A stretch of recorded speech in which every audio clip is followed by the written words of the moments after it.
Tabii Türkiye'de bu son zamanda gelişen olaylar gerçekten toplumumuzu derinden yaralamaktadır. Yani özellikle de bu son olay işte öğrenci kardeşimizin Atatürk'le ilgili söylemiş olduğu ifadeler hiç de öyle o kadar üzerinde duracak, büyütecek bir mesele değildir. Ama maalesef gündem değiştirilmek için birileri bu tür şeyleri kaşıyorlar.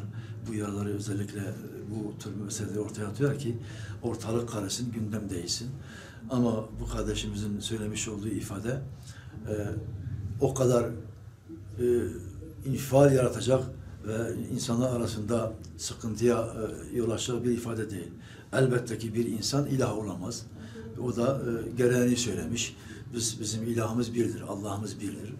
Hakimiyet de Cenab-ı Hakk'ındır. Dolayısıyla onu söylemeye çalışmış. Yani bunu söylemek bu bir suç değil. Biz bu kardeşimizin yanlış yaptığına inanmıyoruz. Dolayısıyla onun haksız yere tutuklandığına, haksız yere gözaltına alındığına inanıyoruz. Onun için yetkililerden bununla ilgili çok daha ılımlı ve çok daha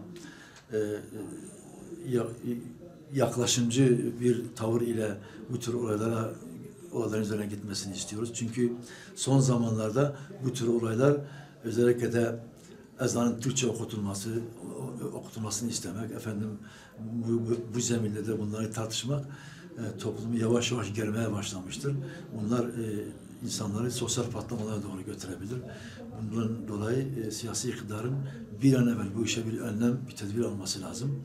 Tekrar ediyorum, biz bu kardeşimizin yaptığı şeyin yanlış olduğuna inanmıyoruz. Söylediği şey doğrudur. Hiçbir zaman hiçbir kul ilah yerine konulmaz. Hiç kimseye falan veyahut filan Rabbimizdir, ilahımızdır diyemez. Bunu söylemek Cenab-ı Hakk'ın yanında çok büyük bir suçtur. Tek Rabbimiz o da Allah'tır diyorum.